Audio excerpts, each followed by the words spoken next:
नमस्कार दोस्तों और स्वागत है आपका आपके अपने ही YouTube channel BEd exam by Ajit Singh 1.0 पर। तो ये हमारा बीएड एग्ज़ाम से रिलेटेड जो हमारा डिस्कशन होता है, जो भी हम इम्पॉर्टेंट क्वेश्चन डिस्कस करते हैं दोस्तों, तो ये हमारा इंग्लिश कंटेंट वाला चैनल है। और दूसरा जो हमारा channel BEd exam by Ajit Singh है, जिस पे कि आप हिंदी में सारे कंटेंट को पढ़ते हैं, उससे तो आप भली भांति परिचित होंगे। तो अगर आप इंग्लिश में कंटेंट पसंद करते हैं, आप इंग्लिश में डिस्कशन देखना चाहते हैं, नोट्स चाहिए होते हैं, तो आप हमारे इस चैनल को सब्सक्राइब कर लीजिए और नोटिफिकेशन बेल को प्रेस करना बिल्कुल न भूलें, क्योंकि जब नोटिफिकेशन बेल प्रेस होता है तभी जो भी नया कंटेंट अपलोड होता है वीडियोस के फॉर्मेट में या पीडीएफ फॉर्मेट में, वो आपको मिल पाता है। तो आइए, जैसा कि हमने पिछले वीडियो में डिस्कस किया था कि what is giftedness, what is creative child, talent क्या है, इस तरह के बहुत सारे डिस्कशन हम किए थे। इस वीडियो में हम लोग डिस्कस करने वाले हैं स्लो लर्नर और बैकवर्ड चाइल्ड। यहाँ से दोस्तों आपको बहुत इंपॉर्टेंट क्वेश्चन, शॉर्ट और लॉन्ग क्वेश्चंस आते हैं, यानी कि 8 मार्क्स के और 15 मार्क्स के क्वेश्चन आते हैं यहाँ से, तो आप यहाँ पर डिस्कशन कर सकते हैं।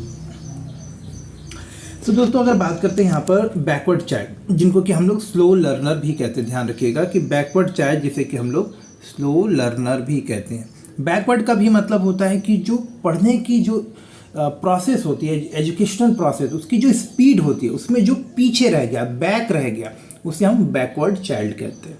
दूसरा, इसी को हम इस तरह से दूसरे वर्ड में भी, जो बैक रह गया मतलब वो स्लो है, तभी तो वो बैक रह गया, तो इसीलिए हम इसे बैकवर्ड या स्लो लर्नर भी कहते हैं। So the child who is unable to cope with routine work normally expected of his age group, जो भी बच्चे अपने एज ग्रुप के हिसाब से अपनी जो लर्निंग होती है, जो पढ़ने की जो स्पीड होती है, अगर उसको नहीं मेंटेन कर पाते, उसके वर्क प्रेशर को नहीं मेंटेन कर, प्रेशर नहीं बोल सकते, उस तरह के वर्क को नहीं सीख पाते, स्किल्स को एकेडमिक्स में अच्छा परफॉर्म नहीं कर पाते, उनको हम लोग जो है नॉर्मल वर्ड में बैकवर्ड चाइल्ड या स्लो लर्नर कहते हैं।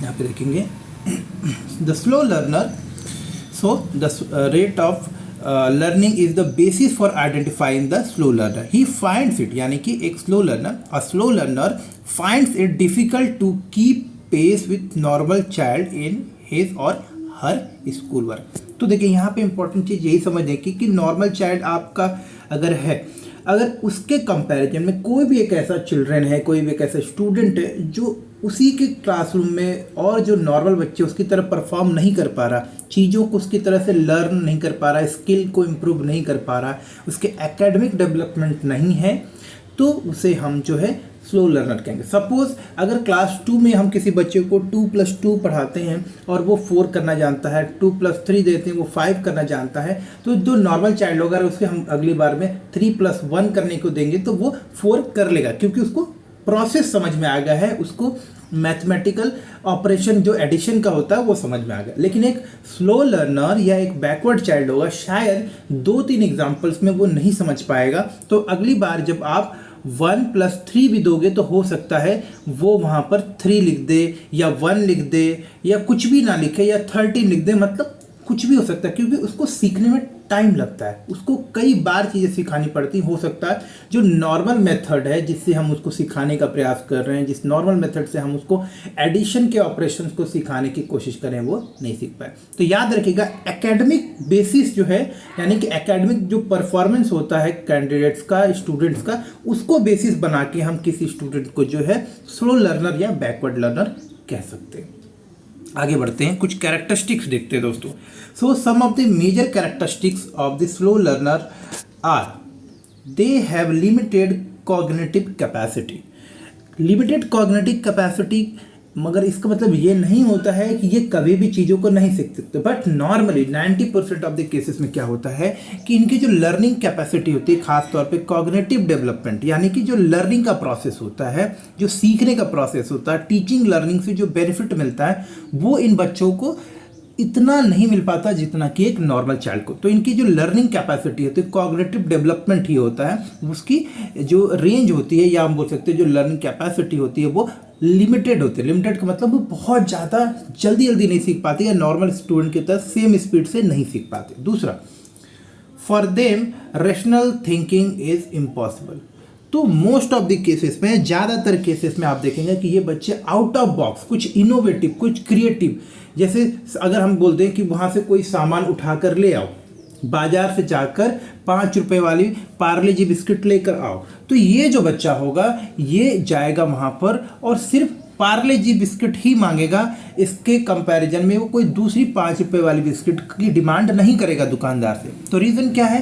क्योंकि इसका कॉग्निटिव डेवलपमेंट लिमिटेड है, तो उसको 5 रुपए बिस्किट का मतलब जो हमने बोला है वो अपनी तरफ से कोई दिमाग नहीं लगाने वाला कि शायद 5 रुपए में कोई दूसरी बिस्किट भी परचेज कर सकता हूँ। तो कॉग्निटिव डेवलपमेंट लिमिटेड होती है। अगर हम उसको ये बताते हैं कि साइकिल चलाते वक्त सिर्फ आपको सामने ही देखना है, तो बच्चे को अगर गलती से कोई सामने से अलावा बगल से या पीछे से आवाज़ देते तो शायद बिल्कुल भी मुड़ के नहीं देखने वाला। तो इनकी जो एबिलिटी होती है, कॉग्निटिव एबिलिटी, लर्निंग की, स्किल को डेवलप करने की, लिमिटेड होती है और ये एक बड़ा डिफरेंशिएटर है नॉर्मल चाइल्ड में और स्लो लर्नर में। For them, they have the capacity for rote learning and can retain in memory whatever is learned only with a lot of practice and revision in comparison with a normal child or their friend or peer या same age group person. तो देखिए, इनको अगर कुछ सिखाना है या ऐसे बच्चे कुछ सीखते हैं तो उसको बहुत सारा प्रैक्टिस करते हैं। आपने अभी तो रिसेंटली देखा होगा लाल सिंह चड्ढा भी, या इस तरह के बहुत सारे मूवीज देखे होंगे जहाँ पे मेंटली जो थोड़े बैकवर्ड चाइल्ड होते हैं उनको अगर कोई चीज़ बता दी जाती है तो उस पर स्टिक कर जाते हैं, उसको बार बार प्रैक्टिस करते हैं, उसकी रोड मेमोराइजेशन कर यानी कि रटते हैं और उसके बाद जाके चीज़ों को सीखते हैं या उसके बारे में उनको समझ आता है। इनको बार बार रिवाइज कराना पड़ता है compare to the normal child. अगर कोई नॉर्मल बच्चा किसी चीज़ को 3-4 बार में बताने से, रिवाइज करने पे सीख जाता है, इनको 30-40 टाइम्स लग जाते हैं। They have very poor memory, ये बहुत इंपॉर्टेंट बात है और इसी कारण जो है ये चीज़ों को लंबे समय तक याद नहीं रख सकते, इसलिए इनको मेमोराइज करना पड़ता है, रोट मेमोराइज करना पड़ता है। They are distracted and lack concentration in class. अब इनको ना डिस्ट्रैक्शन की बड़ी प्रॉब्लम होती है। आप क्लासरूम में पढ़ा रहते हैं, बच्चे को बहुत इंपॉर्टेंट टॉपिक पर डिस्कशन कर रहे हो, सारे बच्चे जो नॉर्मल बच्चे हैं वो हो सकता है आपकी बातों को बड़े ध्यान से सुन रहे होंगे, बिल्कुल भी आवाज़ नहीं। ये बच्चा उसी बीच में हो सकता है कोई आवाज़ कर ले या वो बिल्कुल ध्यान भी नहीं दे रहा होगा आपकी बातों पे, उसका ध्यान हो सकता है किसी और चीज़ पे, पेन पे, पेंसिल पे, बैग के डिज़ाइन पे, छत पे लगे पंखे पे, कहीं पे भी हो सकता है, या हो सकता है आपके हेयर्स के ऊपर या आपकी माउथ के ऊपर। आप मतलब डिस्ट्रैक्शन होना इन बच्चों की एक मेजर कैरेक्टरिस्टिक्स है। कंसंट्रेशन की कमी होना, lack of concentration, lack of ability to concentrate on thing for a long while, किसी चीज़ पे लंबे समय तक रुकना, उसको सुनना, उस पर कंसंट्रेट कर पाना, ये ना कर पाना, ये बड़ी मुश्किल बात होती है ऐसे बच्चों के लिए। दूसरा, they have inability to express through language. कई बार इन बच्चों में आप देखोगे जो स्लो लर्नर होते हैं, जो वो फील करते हैं, अगर उनको इवन कोई परेशानी भी है तो कई बार वो अपनी प्रॉपर लैंग्वेज में जो नॉर्मल बात होती है वो बोल नहीं पाते या अपनी बात को किसी को समझा नहीं पाते या ठीक से नहीं बोल पाते। So the slow learner has cognitive problems, language related problems and auditory perceptual problems. They have visual motor problem and social emotional problems also। तो देखिए इनमें कई सारे प्रॉब्लम्स आपको देखने को मिल रहा है। लैंग्वेज रिलेटेड प्रॉब्लम यानी कि ठीक से कम्युनिकेट नहीं कर पाएंगे, कम्युनिकेशन नहीं करना आता है इनको ठीक से। इनकी लैंग्वेज के ऊपर कमांड भी बहुत ही लिमिटेड होती है। कई बार वो कुछ जैसे कि मान लीजिए अदर लैंग्वेज या सेकेंडरी लैंग्वेज को सीख नहीं पाते, कई बार वो प्रॉपर वर्ड का यूज़ नहीं करना जानते। इसके बाद इनको सुनने की और सुन के उस चीज़ को समझने यानी कॉम्प्रिहेंशन की भी बड़ी प्रॉब्लम होती है इनको। इनके बाद विजुअल मोटर प्रॉब्लम, देख के जो हैंड आई कोऑर्डिनेशन होता है उसमें जो जैसे बच्चे धीरे धीरे जो मोटर स्किल डेवलप करते हैं, फाइन मोटर है, आपका मोटर स्किल है, इस तरह के जो स्किल्स होते हैं बच्चों के अंदर जो टाइम के साथ में, एज के ग्रोथ के साथ में वो बढ़ते जाते हैं, इनके अंदर वो लिमिटेड रहती है। इनको सोशल और इमोशनल एडजस्टमेंट का भी इशू होता है। So they are not socially or emotionally balance, they are not very good in social and emotional expression. तो ये कुछ इंपॉर्टेंट कैरेक्टरिस्टिक्स है दोस्तों। आइए कुछ इंपॉर्टेंट रीजन देखते हैं कि आखिर स्लो लर्निंग होती क्यों है।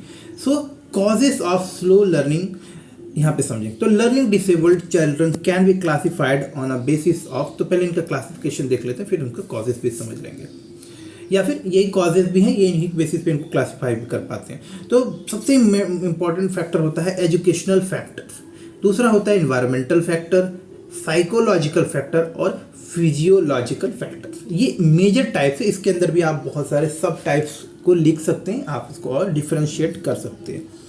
तो आइए समझते हैं। अगर बात करते हैं हम लोग एजुकेशनल फैक्टर्स की दोस्तों, तो एजुकेशनल फैक्टर देखते हैं यहाँ पे हम लोग बात कर रहे हैं एजुकेशनल फैक्टर की।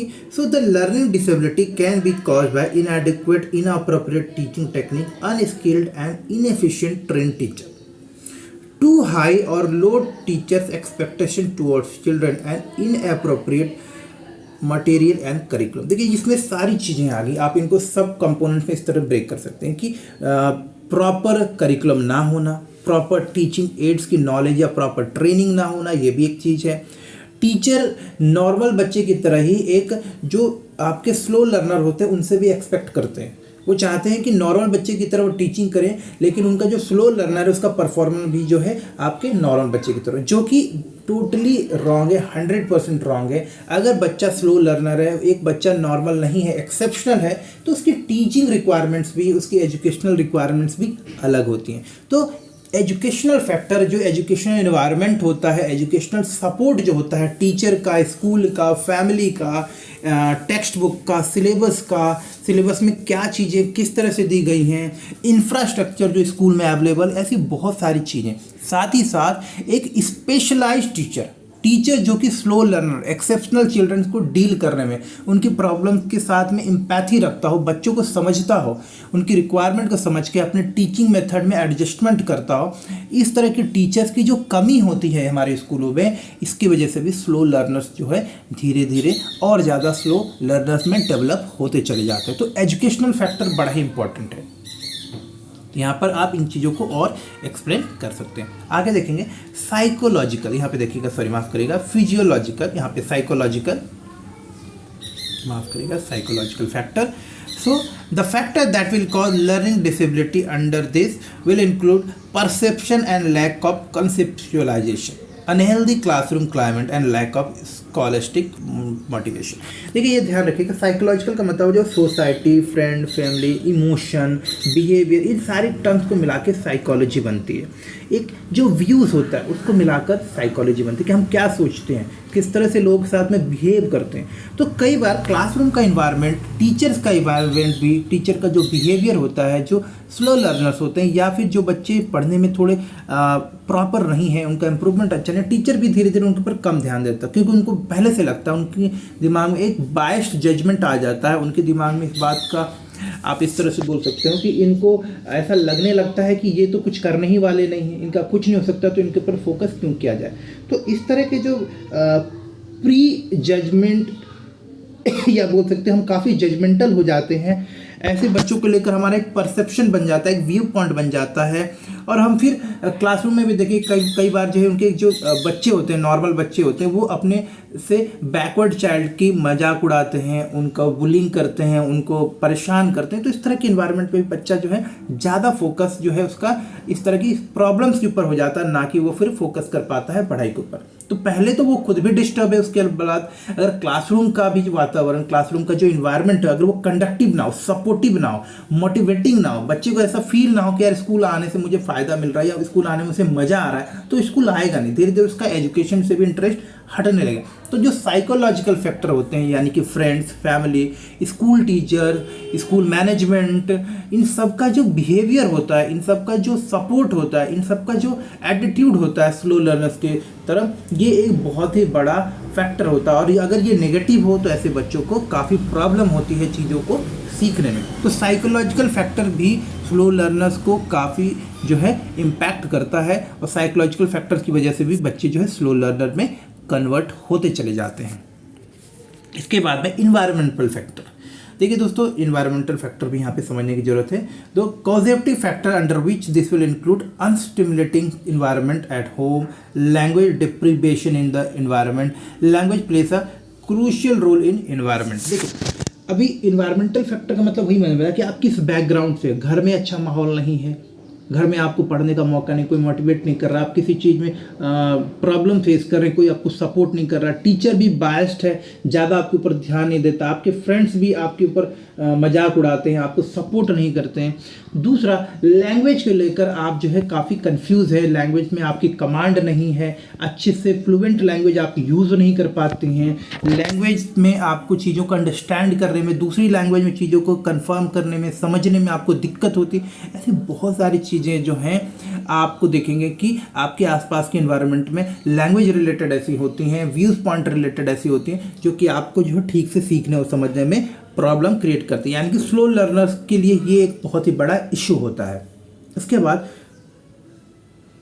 फिजियोलॉजिकल फैक्टर यानी कि रिलेटेड टू बॉडी। तो देखिए, this includes brain injury, damage, central nervous system, genetic factors and prenatal postnatal problem which may lead to learning disability. देखिए, बहुत सारी बॉडी रिलेटेड इश्यूज होती है। हो सकता है आपकी बिफोर बर्थ आपकी मदर को कोई प्रॉब्लम हो, उसकी वजह से आपका प्रॉपर ग्रोथ ना हुआ, मेंटल ग्रोथ ना हुआ हो, कोई ब्रेन इंजरी हो गई हो, कोई मेंटल ट्रॉमा हो, घर पे इमोशनली आप डिस्टर्ब हो, फैमिली का एनवायरनमेंट अच्छा ना हो, किसी बात के आप जो है किस तरह के विक्टिम हो जाएं, किसी तरह से आप जो है सोशली आपको अच्छा एनवायरनमेंट सपोर्ट ना मिला हो, टीचर का बायस्ड एनवायरनमेंट हो, हरासमेंट हो किसी तरह का, आजकल तो बहुत सारी चीज़ें सुनने को मिलती हैं। तो suppose you are suffering for this type of thing. इसके अलावा जेनेटिक फैक्टर यानी हार्मोनली इशू हैं आपके, जेनेटिक इशू ही है आपके, बहुत सारी बॉडी रिलेटेड इश्यूज रहती हैं, आपको ब्लड प्रेशर है, आप हमेशा बीमार रहते हो, आपका प्रॉपर कंसंट्रेशन नहीं होता, I related visual hearing ability में आपको प्रॉब्लम है। इस तरह की प्रॉब्लम्स के कारण भी आप कई बार क्या होते हैं, फोकस नहीं कर पाते। एक स्टूडेंट अगर इस तरह की प्रॉब्लम को फेस कर रहा हो तो वो फोकस नहीं कर पाता है, वो कंसंट्रेट नहीं कर पाता है एजुकेशन पे, और कहीं ना कहीं फिर उसकी ये जो साइकोलॉजिकल फैक्टर होते हैं यानी कि जो बॉडी रिलेटेड फैक्टर्स होते हैं, इश्यूज होते हैं, वो उसको पढ़ाई में फोकस करने से रोकते हैं, और इसकी वजह से बच्चा जो है कहीं ना कहीं जो है बैकवर्ड हो जाता है, यानी कि उसका परफॉर्मेंस जो है एकेडमिक्स में ख़राब होता चला जाता है टाइम के साथ में, और धीरे धीरे वो स्लो लर्नर के रूप में या फिर एक बैकवर्ड चाइल्ड के रूप में कन्वर्ट हो जाता है। तो ये कुछ इंपॉर्टेंट फैक्टर थे, इसके अलावा भी आप बहुत सारे फैक्टर्स इसमें ऐड कर सकते हैं। आइए देखते हैं कुछ एजुकेशनल प्रोग्राम जो कि इस तरह के बच्चों को सपोर्ट करने के लिए, उनको हेल्प करने के लिए मदद। सबसे इम्पोर्टेंट है, देखिए एजुकेशनल प्रोग्राम, यहाँ पे देखेंगे educational program for slow learner में, यहाँ पे देखते हैं फ्लेक्सिबल करिकुलम। देखिए, करिकुलम जो है नॉर्मल बच्चों को ध्यान में रखते हुए ही बनाया जाता है, बहुत ज़्यादा फ्लेक्सिबिलिटी नहीं होती। तो फ्लेक्सिबल होना चाहिए हमारे करिकुलम में, ऐसे चीज़ों को इंक्लूड करना चाहिए, इस तरह से करिकुलम को डिज़ाइन करना चाहिए, इस बात को ध्यान में रखते हुए करिकुलम को डिज़ाइन करना चाहिए कि every child is not normal in a classroom. तो एक्सेप्शनल चाइल्ड को, बैकवर्ड चाइल्ड को, स्लो लर्नर का भी हमको रिक्वायरमेंट क्या होता है, इस बात को ध्यान में रखते हुए जो हमारा सिलेबस होता है या करिकुलम डिज़ाइन होता है उसमें फ्लेक्सिबिलिटी होनी चाहिए, उसको ध्यान में रखते हुए, बैकवर्ड चाइल्ड की रिक्वायरमेंट को ध्यान में रखते हुए भी करिकुलम डिज़ाइन होना चाहिए। रेमेडियल इंस्ट्रक्शन, हमको पता है स्लो लर्नर स्लोली पढ़ता है, उसकी कॉम्प्रिहेंशन लिमिटेड होती है, उसकी कॉग्निटिव एबिलिटी बहुत ही लिमिटेड होती है। तो ऐसे बच्चों को हम रेमेडियल इंस्ट्रक्शन दें, रेमेडियल क्लासेस दें, सपोर्ट करें, उनको बार बार चीज़ों को सीखने में, अलग अलग तरीके से सीखने में, उनको डिफरेंट टीचिंग मेथड से, इंफ्रास्ट्रक्चर में बदलकर, जो लर्निंग टीचिंग का एनवायरनमेंट होता है उसमें एडजस्टमेंट करके, बच्चों के हिसाब से एडजस्टमेंट करके, जो स्लो लर्नर होता है उसके हिसाब से एडजस्टमेंट करके हम जो है बच्चों को रेमेडियल इंस्ट्रक्शन दे सकते हैं, उनको सपोर्ट कर सकते हैं चीज़ों को सीखने में। हेल्दी एनवायरनमेंट, देखिए फैमिली का, स्कूल का, फ्रेंड्स का और बच्चे के आसपास जो एनवायरनमेंट होता है, अगर वो कंडक्टिव हो, अगर वो सपोर्टिव हो, अगर वो मोटिवेटिंग हो, कि even though you are not performing good in your classes, even though you are not doing well in your classes, कोई बात नहीं, you can learn, we are supporting you, we can teach you. इस तरह का जो environment होता है, इस तरह का इन्वायरमेंट जहाँ की बच्चे को लगे कि नहीं यार कोई बात नहीं, मेरे फ्रेंड्स बहुत अच्छे हैं, स्कूल में बहुत मज़ा आता है, मुझे सीखने के लिए स्कूल जाना चाहिए। अगर कोई चीज़ मैं एक बार में नहीं सीख पा रहा हूँ, मेरे टीचर्स मुझे हेल्प करते हैं, मेरे फ्रेंड्स मुझे हेल्प करते हैं, मम्मी पापा, मेरे पेरेंट्स, मेरे फैमिली मेम्बर्स, मेरे नेबर्स सब मेरे को हेल्प करते हैं। अगर इस तरह का हेल्दी इन्वायरमेंट बच्चे को मिले during growing up, during academically learning, academics के दौरान में, तो जो बैकवर्ड चाइल्ड्स होते हैं हम उनको काफ़ी हेल्प कर सकते हैं, उनको सीखने में काफ़ी मदद कर सकते हैं। इसके बाद मोटिवेशन, जी हाँ दोस्तों, मोटिवेट करते रहना चाहिए बच्चों के अंदर। जो इस तरह के बैकवर्ड चाइल्ड होते हैं वो जल्दी डीमोटिवेट हो जाते हैं, क्योंकि उनका परफॉर्मेंस नॉर्मल बच्चों की तरह नहीं होता है, तो वो अपने आप को कंपेयर करते हैं नॉर्मल चाइल्ड से। तो उनके अंदर जो डीमोटिवेशन आता है, जो डिस्ट्रैक्शन आता है, उसको दूर करने के लिए पेरेंट्स को, स्कूल में टीचर्स को, फ्रेंड्स को टाइम टू टाइम हमेशा उनको मोटिवेट करना चाहिए, उनको उनकी एबिलिटीज़ को इम्प्रूव करने में मदद करना चाहिए। तो मोटिवेशन इज़ ऑल्सो इम्पॉर्टेंट। बच्चे को मोटिवेट करना चाहिए, स्कूल जाने के लिए बच्चे के अंदर हैप्पीनेस होना चाहिए, बच्चे को अच्छा लगना चाहिए स्कूल आना। तो बच्चे के अंदर मोटिवेशनल जो फैक्टर होता है ना, उसको हम किस तरह से सपोर्ट कर सकते हैं, इस बात के ऊपर हमको फोकस करना चाहिए। तो बच्चे के अंदर मोटिवेशन होना चाहिए एकेडमिक्स में भाग लेने के लिए, पढ़ाई करने के लिए, स्कूल जाने के लिए, दोस्तों के साथ पढ़ने सीखने और अपने आप को बेहतर तरह से डेवलप करने।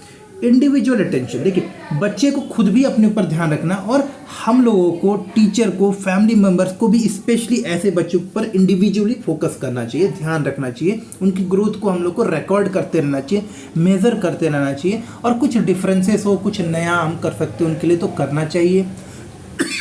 माफ़ करिएगा। ऐसे बच्चों को अगर हम इंडिविजुअली कुछ सपोर्ट कर सकते हैं, उनको कुछ हेल्प कर सकते हैं, जो कि करना ही चाहिए as a teacher, as a school, तो हमको स्पेशल अटेंशन देना ही चाहिए। तो ऐसे बच्चों को स्पेशल अटेंशन देना चाहिए ताकि उनकी भी वो जो एजुकेशनल रिक्वायरमेंट हो वो फुलफिल हो, जैसे कि एक नॉर्मल चाइल्ड की होती है। स्पेशल टीचिंग मेथड, जैसा कि हमने पहले डिस्कस किया कि ऐसे बच्चों की एजुकेशनल नीड्स, ऐसे बच्चों की लर्निंग स्पीड, ऐसे बच्चों की सीखने की जो टेक्निक्स होती है वो सिंपल बच्चों की तरह नहीं हो सकती। तो इनको हमको स्पेशल एजुकेशन यानी कि स्पेशल टेक्निक्स का, स्पेशल टीचिंग एड्स का, स्पेशल मेथड्स का यूज़ करके इनको सिखाना चाहिए। Simple method of instruction based on concrete experience too, यानी कि सिंपल वर्ड में बोलें तो प्रैक्टिकल एक्सपोजर से ये बच्चे ज़्यादा सीखते हैं। सो थियरी से ज़्यादा फोकस हमको इनको प्रैक्टिकली चीज़ों को परफॉर्म करके सीखने में मदद करने में करना चाहिए।